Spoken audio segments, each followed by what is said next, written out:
Ladies and gentlemen, boys and girls, babies in their diapers, welcome to the Tiberius Show with your host, Tiberius Boy. That's me, Tiberius. Today, we're going to talk about some very awesome stuff. We have a video game where you get zombies off your lawn, a book about two kids surviving in a zombie apocalypse, and we have a totally awesome guest. Today we have the one, the only, the amazing Armand Rosamilia. Armand is an author that has written over 200 stories about something called horror. Ooh, spooky. Well, thank you for inviting me. I appreciate being here, dude. Well, today we're going to start off with the video game of the week, and this is going to be scary. I'm scared. And now it's time for the video game of the week.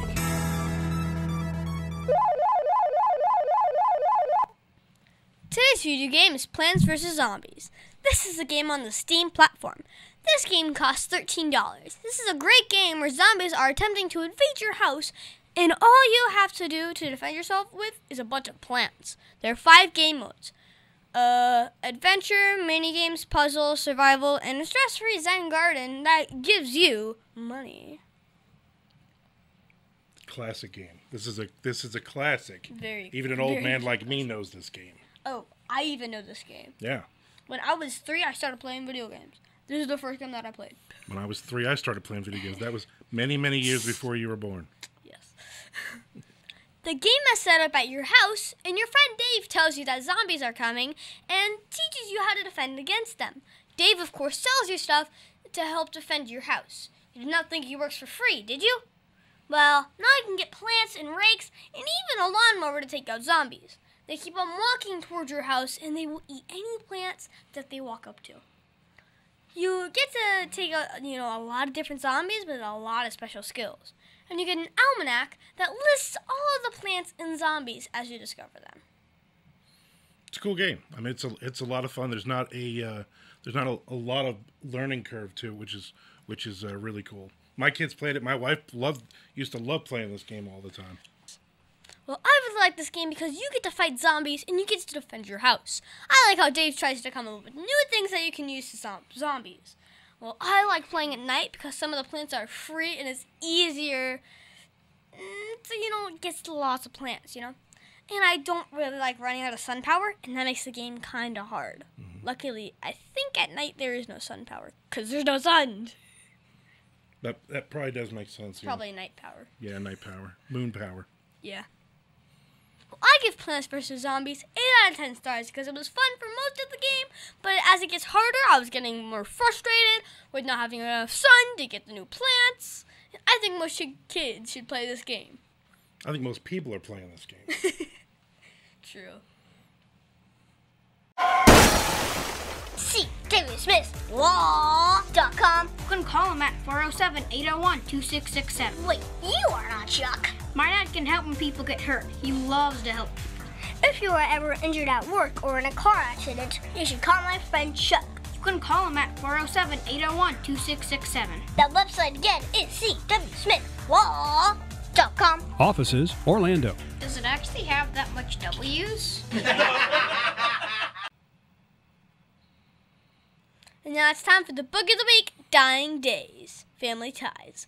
This book is written by Armand Rosamilia. I went to the back of the book. In fact, Armand, wait, is that you? It is me. Would you like to do the honor? I would love to, thank you.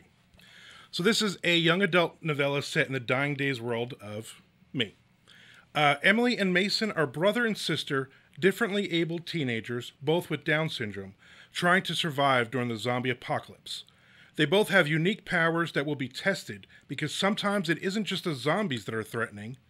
Will they be able to protect one another and find safe haven from a world turned upside down? Cool. I like your beard. Thank you. Looks really good. I've been growing this for a while. Well, this is not in our book, so you don't get any points for reading it. But you should, because this is a great book, and I even did my January book project on it. So this book is basically about two kids with Down syndrome that have basically powers. And they would help each other survive in a world that was full of zombies. Now, when I got this book, I was told it was a very scary, very terrifying horror book. But for me, the only scary part was when the brother and sister were separated and not able to help each other. I got really worried for them. But the other parts, not really. I mean, except for like one other part, but I won't say it because I want you to read it. But I learned that sometimes people can be way more dangerous than zombies, and they can be mean as well. So people should not treat others badly just because they are different. I enjoyed reading this book and was surprised to find out that the main characters were based on two real people that were brother and sister. You emailed me a photo of them that I included in my book project. Very cool. It's very fun.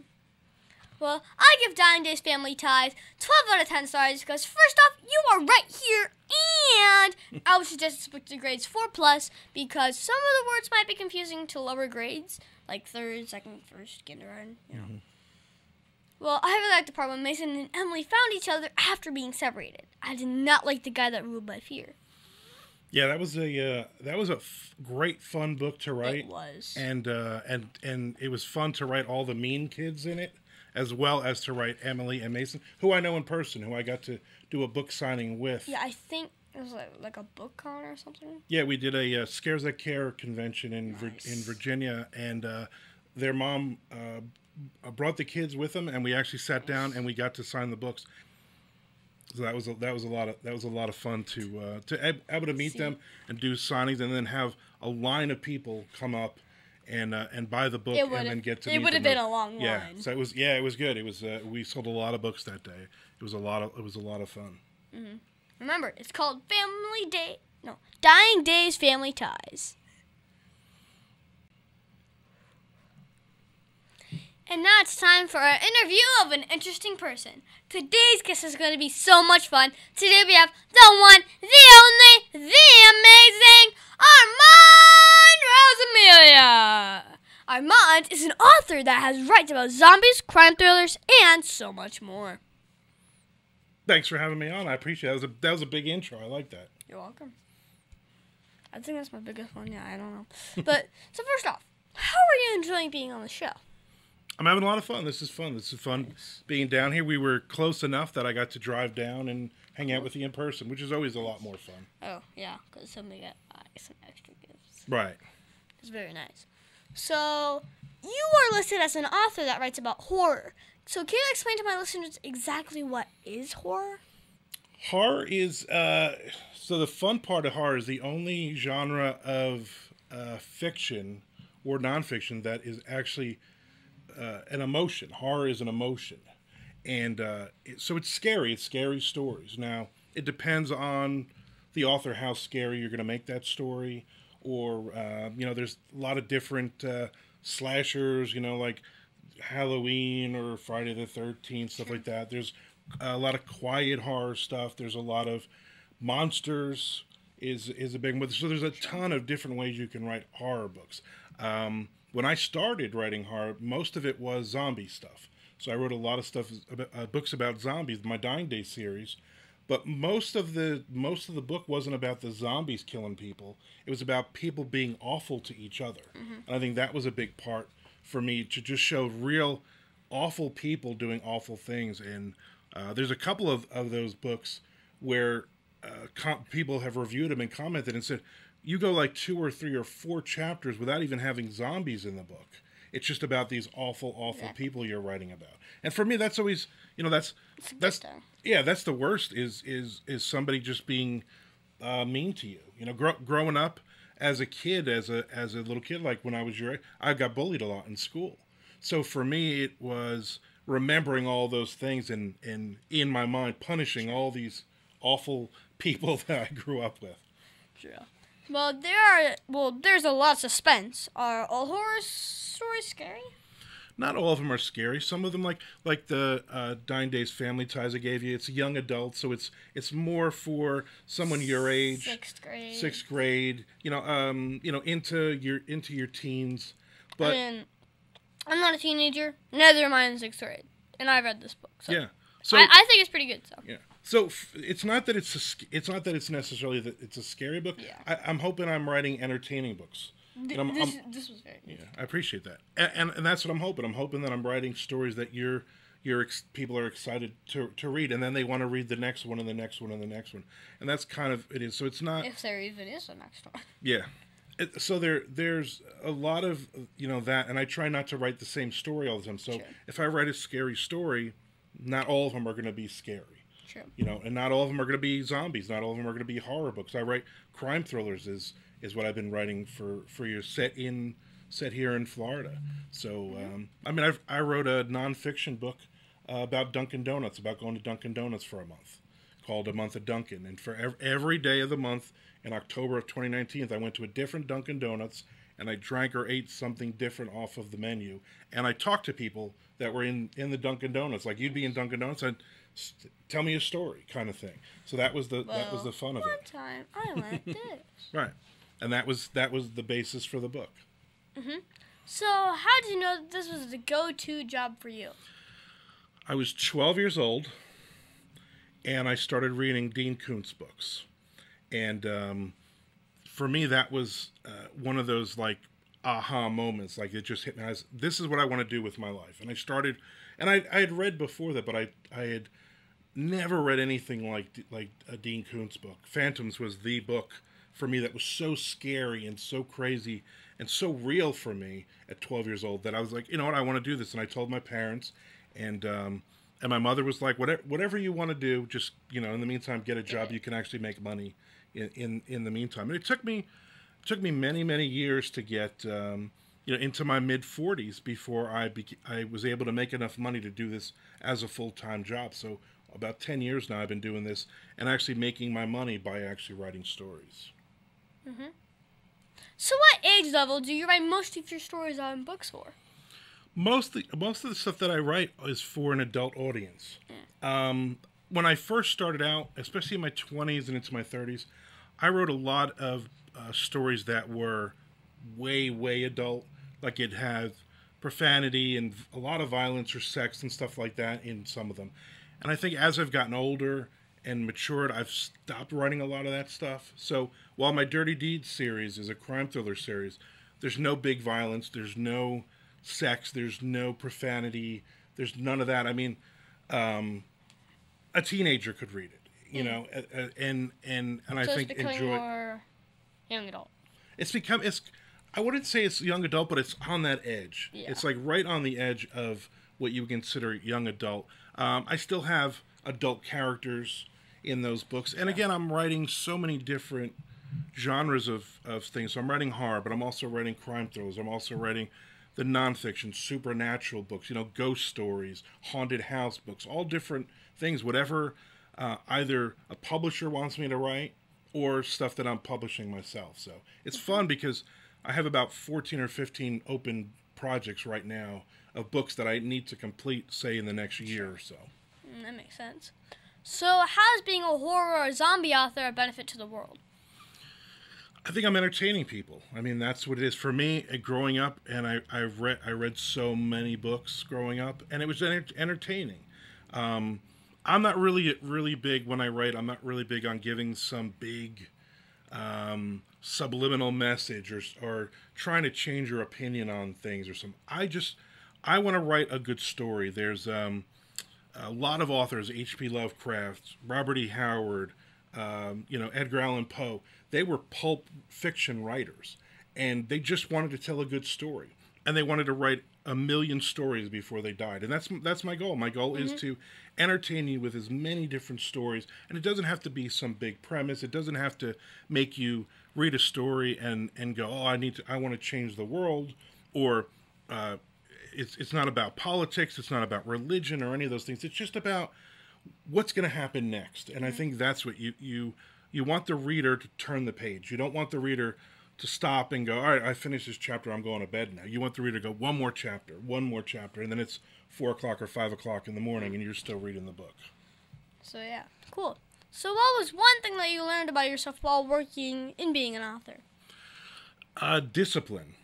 Discipline for me was always a big thing. So for 25 years before I became a full-time author, I was a retail store manager, which is an awful career, according to me. And it was, I always say it would be a great job if there wasn't customers, if we didn't have to deal with people. But even the paperwork and everything was awful. And for me, it was, I just kind of went through life doing that job, 80 hours a week. And when I became a full-time author, when I got really serious with it, I'm working 100 hours a week now. I'm working way more than I used to. I don't take a day off. I'm writing every day. I'm working every day. I wake up at 9 o'clock in the morning until 9 o'clock at night. I'm sitting at a computer. I'm working. But I love it. So beginning, it was the discipline of, can I do this all the time? Can I do this every single day and do this? And now I realize, like, I want to. I can, and I love it, and I want to. Even driving down here, this is about a 2.5 hour drive for me. In my mind, I'm writing. In my mind, I'm going, okay, when I get home, I have to write this part of this book. And I've already written it in my head, so I know it's just dumping it out whatever time I get home tonight and doing it. So for me, that's kind of the discipline of being a writer and putting my butt in that chair every morning. Getting my cup of coffee and then sitting down and then working. That's really what it is for me. True. Coffee makes everyone feel better. Yes. Especially when they're cranky. Yeah. Hashtag me every morning. So also, you write crime thrillers. Can you tell me exactly what that means? So it's a I'm trying to think of what the easiest. So crime thrillers are it could be mobsters, it could be detectives, it could be police, it could be cozy mysteries is another part where it's the woman who works at the bookstore and she solves mysteries. There's a death in town, in a small little town, and her and her cat solve it or whatever. Crime thrillers is, for me, it has to do with the mob. It has to do with the mafia. I grew up in New Jersey, so I got to, I saw a lot of that as a kid. I used to love reading actually nonfiction books about the mob and things like that.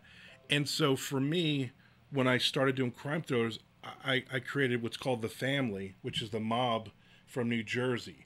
And that was Dirty Deeds. It kind of worked through there. So it's, you don't always have to have the murder where you're reading it. The murder could have already happened. It's a lot of crime thrillers is you're finding a body, different things. And there's a lot of young adult crime thrillers.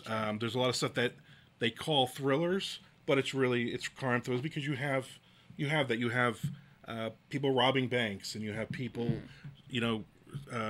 stealing cars, whatever. Those are all crimes. Crimes, right? So, which is more fun to write about, horror, crime thrillers, or zombies? If you had asked me 10 years ago, I would have said zombies. I loved writing zombies, and the Dying Days series, the main series, which you cannot read, it's very violent, and it's very there's a lot of stuff in there that even my kids now, and my youngest is 21, I would never let her read that. But I loved it. I did 9 books of the Dying Days, the main series, and it was so much fun to write. But I got to that point where I knew it was going to end. I didn't want to write Dying Days 507. I wanted to write other things. So for me now, it's really writing once in a while, and I write horror every now and then. Especially I do Twitch. Twitch. So I do Twitch 3 days a week live. Oh, nice. And I'm writing, so I'm on the screen, and I'm actually writing a story from scratch. Like, I have the title, and that's it. And people are in the chat room talking to me and hanging out with me and doing stuff. And they could give you awesome ideas. And they're right, and they're throwing in awesome. I'm like, I need a character name. I need a chat, give me a character name. Right, and then they're First one, Dion. Okay. Yep, and that's exactly how. And I'm writing usually horror short stories. 3 days a week like that, and it's for fun. That's really fun. And it's really cool. So now it's the crime thriller stuff for me is what I'm really, really passionate about. I'm selling a lot more books in crime thriller than I ever did in the horror stuff, and I'm getting more. Oh, I can see that. Yeah, and I'm getting more into other authors who are also writing the crime thriller stuff too. So it's fun. It's awesome. Yeah. Yeah. So, what was the one thing that when you started writing that you did not expect? You know, a lot of stories, and it's not even like the original ones, it's just a lot of stories, is a lot of me. It's a lot, like I said, when I was a kid, I was bullied. And when I'm writing those characters, like when I wrote Dying Days Family Ties, a lot of those scenes are me, or autobiographical, or things that happened to me when I was picked on when I was a little kid. And a lot of scenes, I'll write a scene in a diner, two people having a conversation in a diner, and my wife, who's one of my beta readers, she'll read the first draft. She laughs and she's like, I remember this. I remember being in the diner and hearing this conversation. Or people will go, I know exactly who these people are. I know who these, because it's a lot of real life stuff. And I didn't realize when I first started writing, it was almost a purge of the bad things or the bad feelings or the growing up as an awkward kid. I was the Dungeons and Dragons nerd. I was, I never had a girlfriend Trust me, all I'm a up. Pokemon. Yeah, so you 100% understand. Yeah. So that's kind of like being unable to find myself when I was your age. True. And then as you get older, you just kind of figure it out. And you feel better about yourself, and you realize it wasn't as awful as I thought it was. But I use those things, and I kind of turn them up to 12 and go, if they were this bad, how awesome would this be in a story? And True. And that's kind of where a lot of that comes from. And I didn't realize when I first started writing that's what I was doing. I was using a lot of real life stuff instead of going, let me create a werewolf and write a story about a werewolf. I was writing about myself a lot, which was cool. Mm-hmm. So if you're not being bullied, would you still do the donut thing? I think I still would have done. I think it's not just. I'm not writing about the bad things that happen to me. Sure. I'm writing about the good things. Like my parents are awesome. Before we came here, I went and hung out with my parents. I had a really good life. I grew up in this tiny little fishing village in New Jersey, and had a ton of friends. And we did kickball and football and manhunt. Nice. And I mean, we were outside all the time. That was when I grew up. You would wake up in the morning in the summer and you go, all right, Mom, I'll see you when the lights come on. And you ran around the block for 12 hours.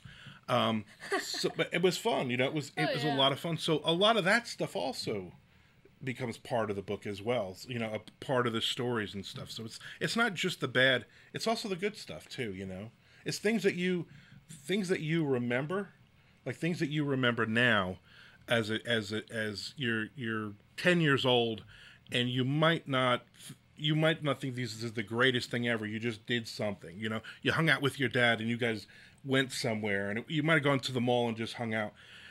And for whatever reason, 20 years from now, you're going to remember that. When you have a kid, you're going to remember, my dad brought me to this mall. My dad did all of this podcast stuff for me. My dad helped me with all of this stuff, which you couldn't have done by yourself. And you remember all those things. And you can remember how to do it. And you're right. And maybe you could do it for your son. Exactly. So it's kind of paying it forward. And for me, there's that of I get to write about it. I get to tell stories about this stuff. So it's just it's rewarding to be able to do this. Mm-hmm. So what is the hardest part about being an author of scary stories? I think sometimes knowing the boundary of the story, knowing that you're writing something that maybe shouldn't be over the top crazy scary, or shouldn't be really violent, or shouldn't be something that they call trigger warnings, where you have really, really taboo bad things happen in the story. And I think I'm aware of that. I think as my kids got older, I started realizing that at some point my kids were gonna read these books. This is my legacy. When I'm dead, these books are still gonna be out there. Yeah. And they're still going to be published, and people are still going to be reading this stuff. And so for me, I didn't want a lot of stuff that I wasn't proud of, that I wouldn't want my kids to read. I read a lot of stuff now, especially now, that they can read, that they will read. And you're more aware of that as you get older. Mm-hmm. So what advice would you give to my listeners if they wanted to grow up and be an author? Read a lot. Read everything you can, not even just the stuff that the school gives you. Read all that stuff. But also read other stuff, and not just, if you're a big fan of fantasy books, or you're a big fan of science fiction books, don't just read science fiction books. Read horror, read science fiction, read fantasy, read nonfiction, read anything. I'll read romance books, which I'm not even a fan of, but as a writer, I learned so much of the story, the structure, the characters, the way that all that's presented. So if you want to be a writer, and there's the famous, your first million words you write is garbage and you throw those out. and it's true. I wrote some awful stories when I was a kid. And I'm glad I'm glad there was no internet back then, or this stuff would be out there and people would be bothering me with. So I think if you, really, that's the thing. Read and then just write. Just sit down and just write a story. And it could be an awful story. It could be the greatest story ever. It doesn't matter. You're practicing. You're learning the craft. Exactly. So I read a radio show and podcast that talks about God during my Line Strong segment. How do you include God's message in your work? That's a good question. So I believe in God. I grew up in New Jersey, Italian Roman Catholic, and my wife's father is a minister. So there was that connection when we got together of having God in our lives, and I think it's an important thing. It grounds you. It really makes you understand that there's something much bigger than us. Our problems are so minor. Everything is just so minor when you really turn and you look at what God can do for you. As a writer, with anything else, I might write God-fearing characters, but I also might write characters that don't believe in God, that have a crisis of faith. And I think those are characters that are a lot of fun also to work through and to write through and to answer those questions of what is out there. In horror, there's a lot of, there's a thing they call cosmic horror, where there's these great giant Cthulhu beasts, gods out there that don't like us, that are basically crapping all over us, and they do all these awful, mean things to us, but they don't even know we exist. They don't even care. So from a character's point of view, what does that mean? As far as, is there a God? Are there these gods?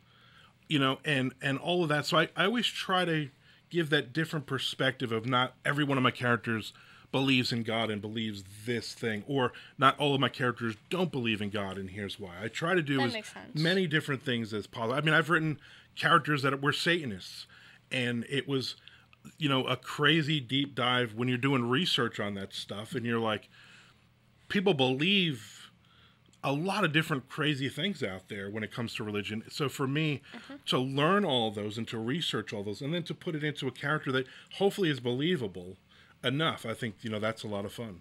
Nice. So what is the craziest thing that has happened while you were doing your passion? I don't know about crazy. I have a big ego, so I enjoy when people recognize me. I was in a Dunkin' Donuts. I was in line, and I just sold one of my Dying Days books at a small little book signing in town where I was living at the time. So you were kind of famous at that time. Well, I didn't think I was. And two guys in front of me kept looking back and looking at me and looking at me. And one of the guys said, "I know you from somewhere." I was like, I don't know. And I was still working a full-time job at that point. Yeah. I said, "Oh, do you know me from the store that I work at?" And they're like, "No." And one of the guys was like, "You wrote that book. My girlfriend bought your book. Your face is on the back of that book." And I was like, how cool isn't that? Like, somebody recognized me, not even in person, but from the back of my book. And both guys had seen the book enough time when the girlfriend was reading it. So that was a lot of fun. I mean, I've had the girlfriend must have liked it. Yeah, she liked it, right? And also, so my daughter, who lives down here, her boyfriend, when she started dating him, and she said, her Rosamilia.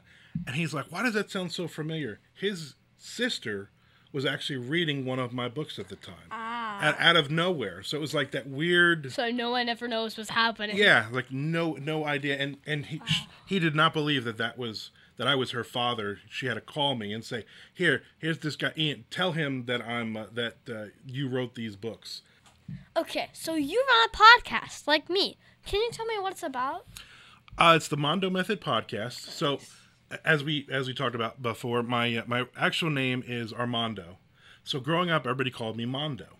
So that was kind of the thing. So we created a podcast called the Mondo Method podcast, and I had done other podcasts before. I was on the radio. I had done an AM and an FM radio show for years, and so the Mondo Method podcast is me and another author, Chuck Buda, he's actually 2 days. He was born 2 days after me. And we both grew up in New Jersey, but we didn't know each other until about 6 years ago. Yeah, by 2 days, yeah. He always says I'm the older one. When's your birthday? November 21st. Mine is January 26th, though. It's cool. Close. We're almost at the same thing there. So me and Chuck started this podcast because he had just started in writing out 2 or 3 years, and I had been doing it for, it's 30 years now that I've been publishing stories. And it's a publishing podcast, but it's telling about all the dumb things we've done in our careers. It's telling about all the great things we've done. It's answering listener questions, and it's about writing and publishing and being an author and, should you or should you not quit your job to do this full time, and all of those just big things and small things. We'll talk for 45 minutes about whether Twitter is good, whether Twitch is good, whether being interviewed on other podcasts is good or bad, or other shows we've been on, and all these different things. And it helps me because then I'm learning the new stuff. Because again, I'm an old man, and this technology sometimes scares the crap out of me. And I'm like, I don't know what any of this is. I don't want to be on Twitch. I don't know how that works, So that was kind of the fun of doing it with him. Yeah. So basically, it's the Mondo Method podcast. We're on episode 241, 42. It drops every Wednesday morning. We haven't missed a show yet. Hey, our show airs at Wednesday at 3:30. There you go. So listen. Not AM, but PM. Listen to my show in the morning, and then listen to Tobias after that. Tobias. That sounds like a book character. From A Land Remembered. You know who Tobias is? Tobias is in the A Land Remembered. But in my books, is in the Dying Days books. There's a Tobias. I didn't know that. Yeah. I still got Dying Days on the wall. I read A Land Remembered in school. We had to. I use a lot of the same names, unfortunately, in books. Ronnie is a name that I use constantly. We were talking about that on Twitch yesterday. Yeah, that's just I don't know. It's just one of those weird names. Like, how is that a very big book name? Because it's just one of those random. It's just one of those random generated names that just come along. Yeah. Maybe next time when you're doing a Twitch stream, when you're trying to write a short story, just have a wheel. Yeah, I need to probably write them all down. Yeah. True. So, how can my listeners find and hear your podcast? So, if you basically, I'm probably on all the same places you are. I'm on Spotify. I'm on where else are we? Anywhere you can find a podcast, right? Mm-hmm. Also, when we do live ones, we'll be on YouTube. So Armand Rosamilia, you can find me on YouTube, and I have some of the author roundtables where I interview other authors on there. And but pretty much it's all the same places that you find every other podcast. Mm-hmm. So what was the biggest mistake you ever made, and how did it change you as a person? I think for me, writing wise, I think not really believing in myself for a long time. All through my 20s and into my 30s, I was married before. I'm actually twice divorced, and I don't recommend it. Find somebody that you like and then stick with that person. That's probably the way to do it. So for me, when I was married before, they were very jealous of me spending my time writing stories and doing other things. And so they did not like that. And for me, instead of standing up for myself, I was like sneaking out and hiding and writing and stuff. And I wasted a lot of years not really doing what I believed in. Like, this is my passion. My passion has always been, for 40 years of writing. So I think that was a big part of it. And then when I met my wife now, we met in 2012. She was 100% behind me. And she really helped the financial part of this and not just the creative part. She really helped me to see that this is a career and this is something that you can do for a living, and this is something you can be proud of. This is your living your dream. So I think that was kind of, I think that was something that always bothered me all the years that I wasted. You know, believe in yourself and do the things that you really believe in. Okay, now can you tell me that one story? You know, remember, this is a kid's show, but that one story, well, that you're not supposed to tell me about. Come on, you can tell me. You know, all right, so here's an embarrassing story. For me, it's a very embarrassing. I am not a pet person. I do not like dogs. I do not like cats. I do not like hamsters and lizards and any of that stuff. I figured you would like lizards. Don't look at me like that, Tiberius. I figured you would like lizards. So I grew up with having pets when I was a kid, but I was never a big fan. I never liked to walk the dog. We never had a cat. My mother did not like cats. So my wife is allergic. Okay, so she sneezes all the time. So for 10 years almost, we've been together, and we've never had a pet, and we've never had a pet in our house, which is great, you know.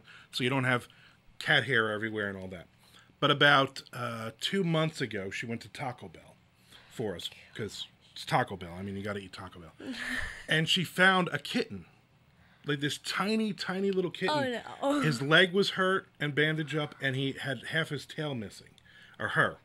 So she was like, well, we can't bring it home, but I can't leave this cat. It was like really cold out. So she put it in a box, and she's like, calls me, and she says, listen, I know you don't want pets, but this cat is, you know, is hurt. And I said, bring the cat home. We'll leave the cat in the box in the garage, and we'll go to take it to the veterinarian, and we'll feed it, whatever. So then the cat started healing up, and her leg is fine, and her tail is like missing half the tail, but at least it's growing. It's there. So about a month ago, and the cat was like a little over 1.5 pounds.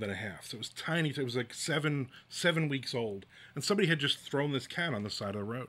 So we That's not a nice way to treat a cat. It was awful. So, and even though I'm not a pet person, I still loved it. I cared for it. Yeah, and I was like, you know, so about a month ago, she was like, she's kind of talking to people about let's see who wants this cat, and the cat was laying on her lap at night, and I just said, let's just keep the cat.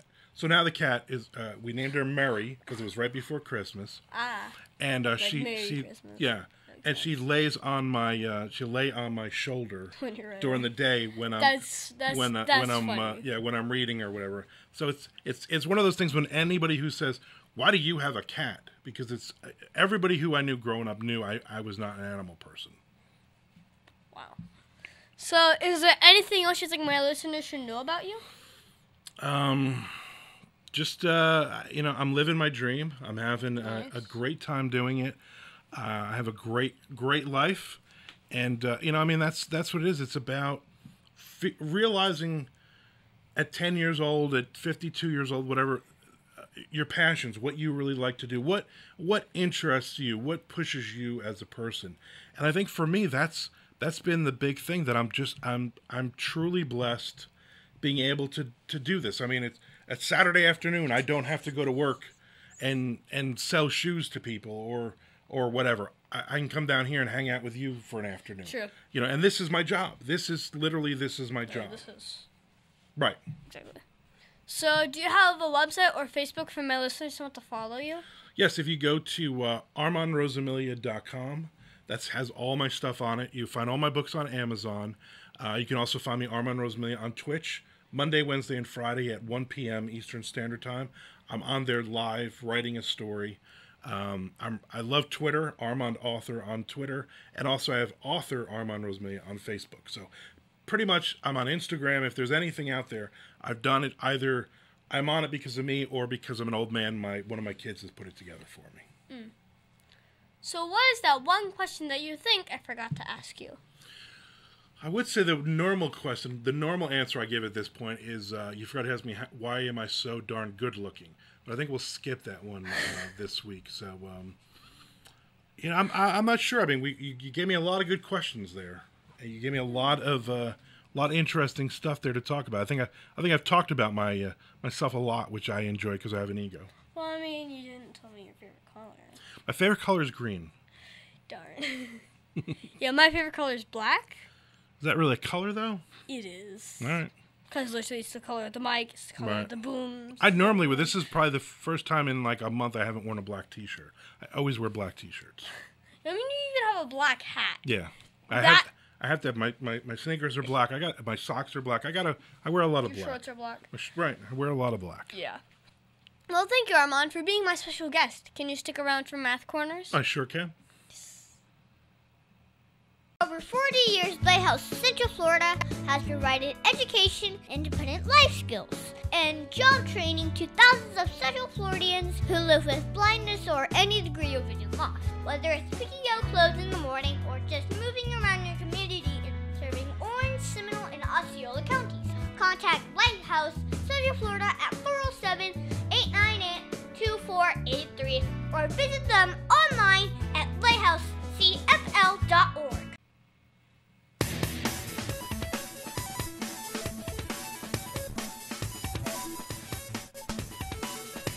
Tiberius' favorite subject, it's Math Corners! Well, thank you, Armand, for helping me with Math Corners. No problem. Well, today we're going to talk about the identity property. So we've been talking a lot about algebra lately, and today we're going to talk about a property that is used with variables. So the identity is a number that, when added, subtracted, multiplied, or divided with the number n, allows n to remain the same. So addition, any number plus 0 equals that number. So x plus 0 equals x. It's pretty simple. So that means the identity is 0. It's the same thing for subtraction as well. Now multiplication, the property says that any number times 1 equals that number. So x times 1 equals x. So for that example, the identity is 1. So this is very important to use and to be able to move variables around in that equation. So x over x still equals 1, but that can be useful in removing a variable from one side of an equation. So Armand, do you not know all about the identity property? I do. Math was not my favorite subject. I was a big English fan, but I do understand. English is my hardest subject. That was the easy I probably for have me. like a B. So math is always the tough one for me, but I do know what identity property is. Nice. Well, my teacher says that I will use math every day. Do you use math when you're writing books, like the word count? Yeah, I mean you're looking at word counts. You're looking at certain books have to have a certain number of chapters. So you're constantly doing that. And yeah, I think you use without realizing it, you use math a lot. I mean, you might not use crazy trigonometry or algebra and stuff, but you're using math. I mean, next constantly. year I'll be in the quadratic equation. Yeah, I mean, It's a whole lot harder. you might use it in your life sometimes. At some point, you might, especially whatever your job is when you grow up. But as a writer, yeah, I mean, numbers is a very big thing. I'm keeping track of word counts every day. I'm keeping track of money coming in, royalty payments. I'm keeping track of Amazon paying me or not. Which makes sense. Yeah. You're running with a lot of numbers all the time. So thank you so much, Armand, for your help with Math Corners. That was my pleasure. You're welcome. The Tiberius Show would like to thank one of our dedicated sponsors, Custom Designs Orlando.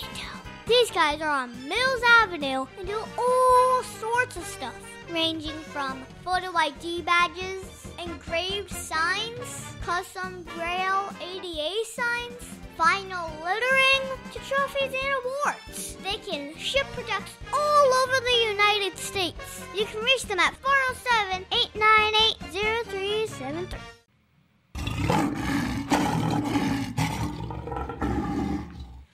As you know, we talk about the qualities of living by the heart of a lion, which stands for leadership, integrity, obedience, and nobility.